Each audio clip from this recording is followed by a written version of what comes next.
Welcome. In this next video, I'm going to show you how to make your next team meetings more engaging. By the end of this video, I'll show you how to make your next team meeting more productive and worth the time.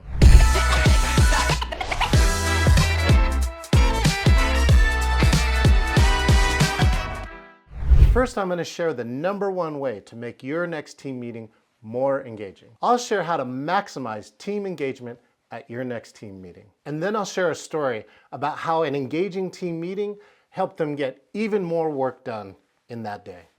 If you describe your team meeting as boring, ask why. Many things that I've heard is that they're not engaging, that one person is talking the entire time, that maybe there's report outs from each of the teams, but they're not collaborative in any way. Find out the reasons that you think your team meeting is boring. Then after that, you can ask, why are we meeting at all? So meetings to me have unique things that you can do in it. You can problem solve, you can make decisions, things that require more than one person to do. In one team meeting, someone called me and was complaining about their team meeting. And when I asked them why, they said everybody was multitasking during that meeting. Sound familiar? Well, one of the things that I told them was end that meeting immediately. Just stop right now, end it, and then redesign the meeting. If that content is not valuable enough for people to engage to immediately, that they find more value to the company doing something else, then you really need to redesign that meeting and find out, how can I deliver content to them that will help them do their jobs? Two things you can look at for that meeting is content and delivery. The first one is content. Make sure that you have content that is important or valuable. In this case, it was a sales team, so they needed to know things about what's happening right now in sales, what the most successful salesperson is doing, how the market is changing related to their product. So that would be the content. But there's also times when people are delivering content that could be really, really valuable, but the delivery is just dry or boring or non-exciting. If you have great content, then you can look at delivery. And think about the different ways that you can deliver this content. You can make it fun, right? You can just do trivia. You can look for different ways to engage the audience. You could have them try and guess what the right answer is. Things that you could do too is do a poll.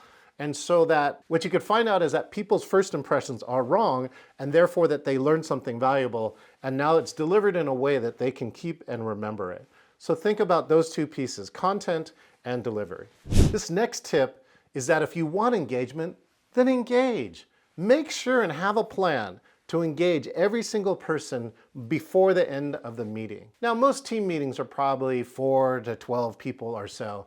So it is very easy for you to possibly go around at the beginning and have everybody answer a simple question, which is, what's your biggest win of the week? What's your biggest success? Or what's your biggest challenge, so that we could figure out different ways to help each other. But for larger groups, or for groups that don't have a lot of time or want to use more of the time for other content, there are faster ways to do it. You can use engagement tools, or if you're on a virtual meeting, you can use chat. Here's an example. One example is called Chatterfall. If you haven't heard of Chatterfall, it's a way to get everybody to answer a question in a short amount of time. So one of the things you do is you tell people to answer a question, but don't hit enter. One of the things you could do is signal, such as raise hand, right? Or some other way if they have their camera on. And then when everybody looks like they're ready, then count 1, 2, 3, and have everybody hit enter at the same time. This also gives the benefit that the answers are not influenced by other people's answers.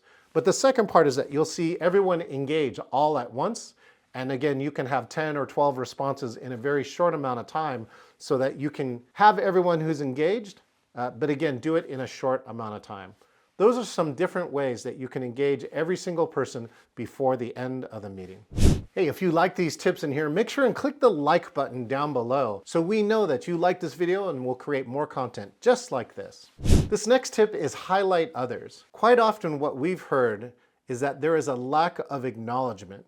And acknowledgement doesn't cost anything, but many managers don't do it enough. So one of the things in your team meetings is to highlight others. If somebody has a recent win, give it 5 or 10 minutes in the team meeting and highlight them. Let them share the success that they had, how they created that success, and what the customer said about that success. Those are easy ways where you can highlight each other inside of a meeting, and that can create energy as well as momentum and morale for your group. One of the top tips for this is, of course, ask them in advance. Give them time to prepare for their presentation so that you can make sure that they look great when they get on stage in front of the entire group. That's one way you can prevent one person from talking through the whole meeting and engaging many of the other teammates inside of a meeting before it's over. Here's another tip about how to make your team meeting more engaging. Maximize your agenda. So look at the agenda that you have set for the meeting.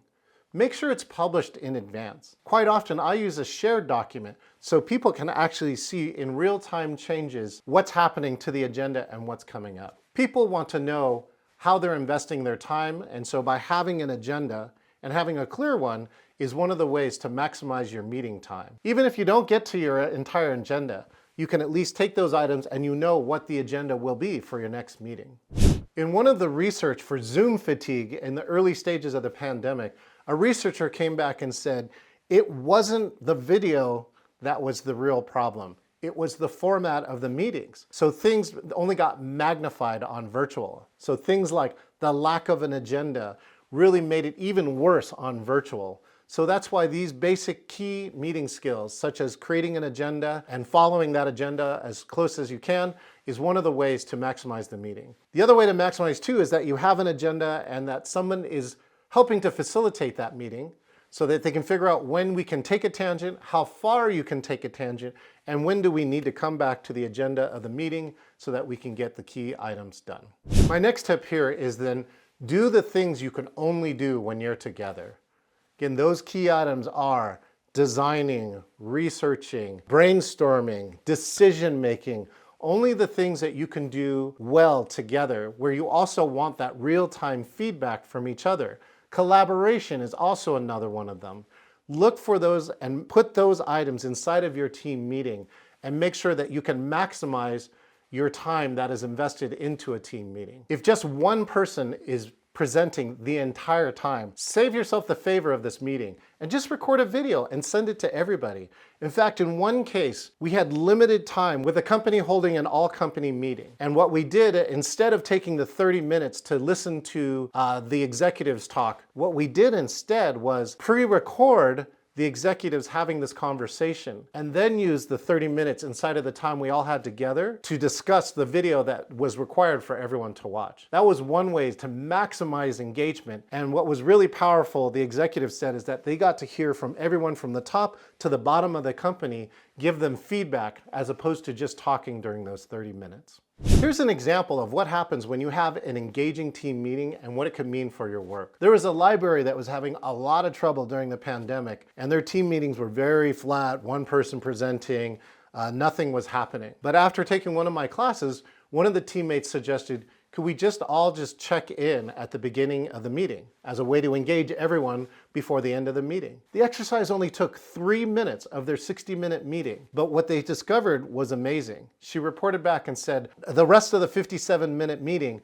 was more valuable. People were talking more things got done. But then she was surprised because later she shared that there was more work done by the entire team all through the day. So that's one of the benefits of a great engaging team meeting, is it can not only have value during your meeting, it can have long-lasting value after the meeting.